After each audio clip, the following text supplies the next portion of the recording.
어제 오늘 사이에 이 영킴 하원 의원의 더 힐 기고문이 굉장히 많은 주목을 받았습니다. 한국에서 특히 관심을 많이 보여주셨는데요. 저희가 뉴스앤포스트 웹사이트에 이 기고문 전문을 한글로 번역해서 올려놨습니다. 한번 관심 있으신 분들은 직접 가서 꼼꼼히 읽어보시면 좋겠고요. 그 내용이 정말 구절구절 다 옳은 이야기들을 이어서 김영옥 의원이죠. 한국 이름으로는. 미국 이름으로는 영킴. 캘리포니아주의 40선거구 연방 하원 의원입니다. 근데 어제 더 힐에 기고한 그 기고문에서 한국의 탄핵 정국에서 한미 동맹이 약해지지 않도록 미국이 한국에 더 관심을 가져야 된다라고 아주 딱 잘라서 이야기를 했습니다. 인도태평양 안보의 필수적인 미한 동맹이라는 제목으로 기고문을 냈는데요. 인도태평양 전선에 있어서 한국의 역할은 린치핀, 매우 중요한 역할을 하고 있는 건 우리 모두가 다 알고 있습니다. 그런데 이 린치핀 역할을 해줘야 되는 한국이 누가 이끄느냐에 따라서, 누가 한국의 주도권을 가지고 지도력을 발휘하느냐에 따라서 이게 린치핀이 될 수도 있고 아닐 수도 있다. 오히려 미국을 찌르는 바늘이 될 수도 있는 겁니다. 그게 상당히 중요한 역할. 그래서 현재 지금 한국에서 벌어지고 있는 일이 그냥 미국에서 남의 나라에서 벌어지는 일이니까 우리가 간섭하면 안 돼라고 담롱어 구경하듯이 보고 있을 그런 것이 아니라 이 미한 동맹, 한미 동맹을 지켜내기 위해서, 그리고 이 인도태평양 전선을 지켜내기 위해서는 미국이 개입해야 된다라는 이야기를 하고 있는 겁니다. 한국 국민의 민주적 헌신에 대한 믿음이 있다라고 이야기하고요. 그러면서 탄핵 반대 목소리가 커지고 있지만 대부분의 서방 언론들이 이를 외면하고 있다라고 지적하기도 합니다. 특히 김 의원은 첫 번째 탄핵 소추안에 윤 대통령이 북한, 중국, 러시아를 적대시한다라는 이야기가 들어가고 동북아에서 한국을 고립시키고 있다. 그리고 지나치게 친일적이다라고 비난하고 있는, 그게 미국 입장에서 보면은 문제될 게 전혀 없는 거죠. 미국 입장에서 보면은 한국이 일본하고 친하게 지내는 거 미국이 정말 바라는 바입니다. 제발 좀 친하게 지내라. 과거사 다 알지만, 하지만 한국이 일본과 친하게 지내야 미국이 마음이 편하고 더 든든해진다라는 거죠. 으르렁거리면 골치 아파지는 겁니다. 미국 입장에서도. 그리고 중국, 러시아, 북한을 적대시하는 게 그게 미국 입장에서는 아무 문제가 되지 않죠. 오히려 잘하고 있다라고 이야기할 수 있는 부분 아닙니까? 어차피 미국의 적국이기 때문에 중국, 러시아, 북한 전부 다 미국의 적국입니다. 그러면서 중국 공산당의 악의적 영향력은 날이 갈수록 더 대담하고 뻔뻔스러워지고 있다. 영킴 의원이 한 이야기고요. 우리는 이에 맞서야 하고 동맹국을 지원해야 한다. 주시하자, 잘 지켜보고 있자, 이게 아니고요. 지원해야 한다라고 이야기했습니다. 지원해야 한다. 기고문 내용을 제가 빠르게 읽어드릴까 말까 고민하는데 시간이 조금 있으니까 아예 기고문을 쭉 읽어드리겠습니다. 미한 동맹은 자유와 민주주의, 인권과 법치라는 공동의 가치에 기반한 굳건한 동맹입니다. 그러나 최근 한국의 정치적 혼란 속에서도 한미 경제 및 안보 동맹은 굳건히 유지되어야 합니다. 가장 큰 도전에 직면해 있지만 저는 한국 국민들의 민주적 의지를 믿습니다. 미국은 주의를 기울여야 합니다. 왜냐고요? 한국은 인도태평양의 자유와 개방을 유지하는 핵심 동맹국이기 때문입니다. 북한의 침략과 중국 공산당의 악의적인 영향력이 자유롭고 개방된 인도태평양을 위협하는 가운데 미한 동맹은 이러한 위협을 억제하고 힘을 통해 평화를 증진하는 데 그 어느 때보다 중요합니다. 힘을 통한 평화라는 부분은 윤석열 대통령도 항상 이야기하고 있는 부분이고요. 트럼프 대통령도 항상 이야기하고 있는 부분입니다. 그리고 이것은 국제 질서에서 비추어 보면은 그냥 정답, 진리 그 자체입니다.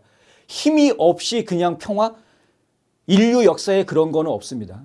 인류 역사에 평화를 유지하는 데에는 항상 힘이 필요했습니다. 계속 읽겠습니다. 윤석열 대통령과 한덕수 대통령 권한 대행이 몇 주 사이에 탄핵되고 윤 대통령에 대한 구속영장이 발부되면서 한국의 정치적 불안정과 양극화 현상이 지속되고 있습니다. 미국을 비롯한 언론의 보도가 윤 전 대통령 탄핵 반대 시위에 집중된 가운데 탄핵에 항의하는 탄핵 찬성이죠. 탄핵 찬성 시위에 집중되고 있는 가운데 탄핵에 항의하는 한국인들도 연일 서울 도심 광화문으로 나와 태극기와 성조기를 흔들고 있습니다. 안타깝게도 서방 언론들은 이러한 모습을 대부분 외면하고 있습니다. 미한 동맹은 미국에서 초당적인 지지를 받고 있지만 한국에서는 대통령 탄핵을 주도한 세력을 포함한 일부 세력이 한미동맹과 한미일 삼각 파트너십을 약화시키기 위해서 노력해왔습니다. 중국의 해군력 확대와 북한과 러시아 관계의 전례 없는 발전으로 인해 삼국 파트너십의 장기적 지속 가능성은 지역 안정을 위해 필수적입니다. 자, 이제 북한하고 러시아하고 밀착 관계가 되어져 있는 상황, 그리고 중국이 엄청난 군사력을 키웠는데 특히 해군 군사력을 상당히 키웠고 우주 개발 엄청난 속도로 지금 밀어붙이고 있는 이러한 상황에서는 한국과 이 미국의 동맹 관계, 이것은 그 어느 때보다 더 중요해진 상황이다. 자, 지금은 물러설 때가 아니라 합동훈련, 인적 교류, 정보 및 기술 협력을 확대해야 될 때입니다. 안타깝게도 윤 대통령에 대한 탄핵 소추안은 북한, 중국, 러시아를 적대시하고 동북아 내에서 한국을 고립시키며 지나치게 친일적이라는 비난을 받고 있습니다. 똑같은 세력, 그러니까 윤석열 대통령을 탄핵하려는 똑같은 그 세력이 한국 전쟁 종전선언을 추진하고 있는데, 이는 제가 북한의 완전하고 검증 가능하며 불가역적인 비핵화와 북한의 기본적 인권이 존중될 때까지 일관되게 반대해왔던 것입니다. 공화당 의원들은 이 법안에 다 반대해왔습니다. 딱 한 사람 빼고, 앤디 빅스라는 애리조나주에 있는 앤디 빅스라는 하원 의원 빼고 나머지 공화당 의원들은 이 한반도 평화법안이라는 이 법안에 다 반대해 왔습니다. 문재인 대통령 시절에 한국에서 문재인 전 대통령 시절에 미국 의회에 로비 활동을 펼치면서 이 법안을 통과시키려고 부단히 애를 써왔습니다. 그런데 결국은 안 됐죠. 그래서 이제 한국 전쟁을 휴전해서 종전으로 바꾸려고 하는, 이 종전 선언을 하게 만들려고 하는, 그래서 이제 미국과 북한이 평화 협정을 맺니 어쩌니 이러한 것들을 유도해내기 위한 그러한 법안들을 만들어냈고, 지금 미국에 있는 많은 그 이산 가족들, 미국 국적자로 있는 이산 가족들이 북한을 방문해서 가족들을 만날 수 있게 해주자, 이런 내용들을 그 법안에 담아가지고 묘하게 꾸며서 했습니다. 근데 문제가 많다라고 그래가지고 공화당 의원들은 지금 다 반대하고 있는 입장이고요. 지금 윤석열 대통령 정부에서도 그 법안에 대해서 공식적으로 반대하고 있는 그런 상황입니다. 그럼에도 불구하고 미국 내에 있는 이 좌편향 한인 인사들이 계속해서 이 로비 활동을 꾸준하게 이어나가고 있습니다. 지금 한국의 정권이 바뀌었음에도 불구하고 그 로비 활동하던 것을 지금 미국에 있는 미주 한인 좌편향 인사, 좌익 인사들이 그걸 지금 계속 진행을 하고 있습니다. 그래서 매년 법안이 없어졌는데도 또 상정하고, 없어졌는데 또 상정하고, 통과를 안 시키는데도 계속 상정을 하고 있습니다. 예. 근데 지금 계속 반대해왔던 이유가 뭐냐면 북한이 핵을 계속 가지고 있고, 그리고 인권 존중 안 하고 있기 때문에 이거 핵도 가지고 있고 인권도 존중하지 않는 나라랑 아무리 협상해봤자 소용없다. 영캠 의원이 의회 내에서 연설하는 것들을 여러 차례 볼 기회가 있었는데요. 연설 내용에 항상 북한과 관련돼서 이야기할 때는 어떻게 표현하냐면 거짓말쟁이라고 표현합니다. 그 사람들은 믿을 수 없는 사람들이다. 이게 이제 영캠 의원의 머릿속에 딱 들어있는 내용입니다. 미셸 박 의원도 똑같은 이야기를 하죠. 도대체가 지난 70년 넘는 기간 동안 북한이 한 약속 중에 지킨 게 하나도 없다. 이게 이제 기본적인 사상의 배경이고요. 어쨌든 그렇습니다. 북한의 양보 없는 일방적인 종전 선언은 한반도의 안보를 약화시키고 불안정하게 만들 것입니다. 이게 지금 기고문 내용이죠. 이러한 성급한 종전 선언은 주한 미군에게도 위험을 초래할 수 있습니다. 정치적 선언으로 보더라도 이 선언은 북한과 중국이 한반도에서 약 2만 9천 명의 병력 철수, 주한 미군 해체, 연례 한미 합동 군사훈련의 영구적 중단 등을 요구할 수 있는 완벽한 협상 포인트를 제공합니다. 자, 이제 전쟁도 끝났고 평화협정 맺었는데 여기서 왜 한미 군사훈련 합니까? 이렇게 나올 수 있다라는 거죠. 충분히 그렇게 말하고도 남을 사람들 아닙니까? 북한 사람들. 또한 무조건적인 평화 선언은 영내에서 중요한 국가안보 목표를 달성하는 우리의 능력에 장애가 됩니다. 분명히 장애가 됩니다. 미한 동맹에 대한 우리의 연합 억지력과 신뢰가 약화되면 인도태평양 지역 안보에 심각한 결과를 초래할 것입니다. 중국 공산당과 북한 정권과 같은 우리의 적들은 동맹의 약점을 악용하고 불안정한 상황을 이용할 방법을 찾고 있습니다. 진짜 승리양이처럼 찾고 있습니다. 굶주린 이리 때처럼. 한국의 정치적 혼란과 반미 선전의 증가는 적들에게 청신호를 주고 있습니다. 지금 미국 내에서 반미 구호가 점점 한국 내에서 반미 구호가 커지는 것은 이거는 한국에도 안 좋고 미국에도 안 좋고요. 그것뿐만이 아니라 인도태평양 전선 전체에 영향을 준 안 좋은 겁니다. 그러니 일본도 불안해질 수밖에 없고 저 인도, 호주까지 지금 불안해질 수밖에. 대만은 뭐 말할 것도 없고요. 한국에서는 이건 국내 문제야라고 얘기할 수 있을지 모르겠지만 그것으로 끝나지 않습니다. 우물안 개구리리라 하는 이야기, 이건 국내 문제야라고 이야기한다면 남중국해에서 우리 동맹국에 대한 협박 전술과 직접 공격, 현재 9개의 미국 통신사를 포함한 글로벌 통신망 해킹 시도가 새로운 표준이 되는 등 중국 공산당의 악의적 영향력은 날이 갈수록 대담하고 뻔뻔해지고 있습니다. 자, 이것에 관련한 보도들도 제가 해드린 적이 있죠. 중국의 해커 부대들 심각합니다. 이제는 해킹 부대들이 움직이고 있는 상황이고요. 그래서 지금 미국의 웬만한 주요 통신사들은 다 뚫렸다라는 이제 보고가 나왔고, 그걸 알고 있은 지 1년이 훨씬 더 지났음에도 불구하고 바이든 백악관은 국민들한테 제대로 알려주지 않고 있었고, 물론 기업들한테는 보안 철저하라고 알려줬지만 얘기해주면 뭐합니까? 다 뚫리는데. 또한 미 국무부에 따르면 중국 공산당은 해외 정보 조작 활동에 매년 수십억 달러를 지출하고 있으며 글로벌 정보 지형을 재편하기 위해 대규모 정보 조작 캠페인을 벌이고 있습니다. 이게 무슨 얘기냐면요, 가장 흔한 예가 댓글 부대입니다. 중국에서 지금 엄청난 자금을 쏟아 부어가지고 미국이나 한국이나 일본도 마찬가지고 각 나라의 국민들한테 엉뚱한 정보들을 흘리고 사람들이 서로 막 분열하게 만드는 그러한 여론 조작을 하고 있다는 거죠. 대규모 정보 조작 캠페인을 벌이고 있는 겁니다. 국민들을 혼란스럽게 만드는 겁니다. 이게 지금 중국에서 이미 오래전부터 해오고 있는 일입니다. 한국의 댓글 부대가 이 민주당 사람들만 댓글 부대 운영하고 이런 거 아니라는 거죠. 우리는 이에 대응하고 동맹국을 지원해야 합니다. 또한 북한의 침략과 핵 야망, 인권 유린을 더 이상 외면할 수 없습니다. 그래서 저는 이번 의회에서 압도적인 초당적 지지로 하원을 통과한 북한 인권 재승인 법안을 발의했습니다. 그런데 안타깝게도 상원은 이 법안을 처리하지 못했습니다. 새 의회에서도 북한 정권에 대응하고 미국의 리더십과 가치를 전 세계에 알리는 것이 저의 최우선 과제가 될 것입니다. 미한 동맹은 미국이나 한국에서 귀를 막는 일이 있어서는 안 됩니다. 미국이 평화롭고 자유로우며 개방적인 인도태평양을 유지하기 위해서는 한국의 안정과 진정한 민주적 통치가 매우 중요합니다. 진정한 민주적 통치가 매우 중요합니다. 연방의회와 현 행정부 및 차기 행정부 모두 미한 동맹과 자유롭고 민주적인 대한민국에 대한 미국의 지속적인 헌신을 보장하기 위해 노력해야 합니다. 자유롭고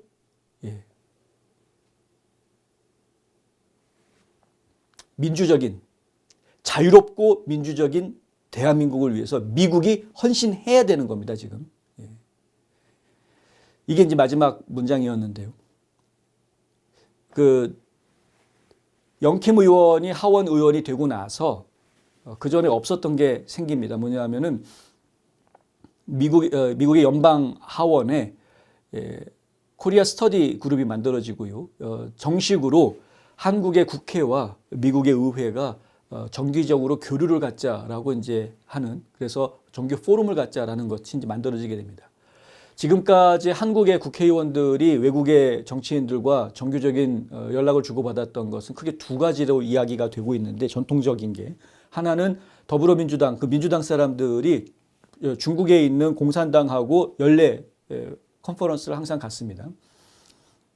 그 사람들 만나가지고 매년 도대체 무슨 얘기를 하는지 모르겠습니다만은 하여간 연례 컨퍼런스가 있습니다. 그리고 지금 이제 국민의힘당이죠. 과거 새누리당, 한나라당 이 보수당이 일본에 있는 자민당 의원들하고 또 한국과 일본 의원 교류해가지고 매년 또 이렇게 교류하는, 이게 어떤 해에는 진행이 되고 어떤 해는 진행이 안 되고 그렇긴 합니다만은 어쨌든 이런 교류가 있어 왔습니다. 그러니까 한국의 국회에는 중국과 일본하고는 교류를 계속 가져왔는데 그것 특정 정당 의원들이 뭉쳐서 그런 교류를 가져왔지 국회 전체가 초당적으로 여야 할 거 없이 다 참여하는 초당적인 교류를 가져온 것은 아니었습니다. 그런데 지금 미국 의회에서는 한국과 관련해서 대표팀을 지금 만들어 놓은 상황이고요. 그래서 지금 한국의 국회에 초당적으로 지금 미국에서 만들어진 한국 팀도 뭐 민주당 의원, 공화당 의원 다 섞여 있습니다. 마찬가지로 한국의 국회에서도 국힘당이랑 민주당이랑 다 섞어가지고 미국 쪽이랑 교류하는 데 관심이 있고 참여하길 원하는 의원들 같이 교류하자. 예, 입법 교류라고 하죠. 이렇게 해서 서로 양국에서 법을 만들 때 어떻게 법을 만들어주는 것이 상호 협력 발전에 도움이 될 건지 그런 의논하는 그런 자리가 이제 만들어질 수 있게 되는 겁니다. 이게 처음으로 지금 처음이라기보다는 영킴 의원이 이제 하원에 들어가는 시점에 이러한 일들이 이제 벌어지게 됩니다. 실제로 팀을 인솔을 해서 한국에 여러 차례 방문을 했었고요. 이게 좀 더 정예화되어 가고 한미 간의 관계를 특히 정치인들의 교류를 더 깊이 있게 만드는 데 중요한 역할을 할 것이다라는 기대가 있음에도 불구하고 희한하게 이게 제대로 잘 매끄럽게 진행이 안 됩니다. 예, 희한하게 그렇습니다. 국민들은 사실 원하는 부분인데 국민들뿐만이 아니라 지금 한국의 기업들도 이런 부분들을 사실 원하고 있는데 그런데 정치인들은 이게 잘 안 됩니다. 왜냐하면 뭐 민주당, 공화당 같이 섞여 있다 보니까 정치적 코드가 달라져 색깔이 좀 달라가지고 말들이 좀 하여튼 그런 상황이고요. 근데 어쨌든 그럼에도 불구하고 민주당이든 공화당이든 상관없이 미국의 의원들은 안보 문제에 있어서만큼은 항상 한 목소리를 내고 있다라는 점, 이거는 제가 아주 강력하게 말씀드릴 수 있는 부분이다. 영킴 의원은 그동안 의회 활동을 하는 동안에 주로 강성 우파 의원이 아니고 친트럼프 의원도 전혀 아니었고요. 의회 활동하는 기간 동안에는 계속해서 초당파 의원 활동을 해왔습니다. 이 프라브럼 솔버스라는 코커스가 있는데요. 서로 당론이 달라서 부딪히는 그러한 법안이 있을 경우에 그 서로 다른 당론을 이야기하고 해결점, 협상하고 합의할 수 있는 타협을 만들어낼 수 있는 해결점들을 찾기 위해서 노력하는 그러한 모임에 소속되어져 있고 본인도 의정 활동을 할 때 입법 활동의 거의 대부분이 초당적인 법안을 만드는 쪽에 주력을 합니다. 그래서 공화당 의원들의 전적인 동의를 얻어서 통과시키는 법안이라기보단 민주당 쪽 사람들 동의를 많이 이끌어내서 통과시키는 그러한 노력을 많이 펼칩니다. 그것 때문에 일각에서는 라이노 아니냐, 뭐 왜 반 트럼프 아니냐, 뭐 이런 오해를 받기도 했었습니다. 어쨌든 그동안의 그러한 노력이 이번에 좀 한국 문제와 관련해서 미국의 연방의회 내에 어떤 영향력을 좀 행사해 줄 수 있었으면 좋겠다. 무슨 얘기냐면 지금 영킴 의원은 민주당 의원들한테도 좋은 이미지를 가지고 있는 의원이니 그러니까 뭐 미국의 민주당 공화당 할 것 없이 의회 전체가 초당적으로 한국에서 벌어지고 있는 사태에 대해서 보다 분명하게 인식을 하고 이것이 단순하게 윤석열이라는 개인을 탄핵한다 안 한다 이런 문제가 아니라 지금 대한민국의 친미 정부가 친중 정부로 바뀌느냐 마느냐 하는 문제구나라는 그 현실을 분명하게 인식하게 만들어주고 한미 간에 미국과 한국 간의 동맹 관계를 더 강화하고 이 관계를 유지하기 위해서는 한국에 어떤 정부가 수립되어야 되고 정권이 있어야 되는지 최소한 그 정권을 보호해주자 지켜주자는 아니더라도 임기는 보장해주자라는 정도의 수준의 지원은 미국에서 할 수 있어야 되지 않겠느냐라는 이 얘기가 좀 힘을 얻었으면 좋겠다라는 이야기.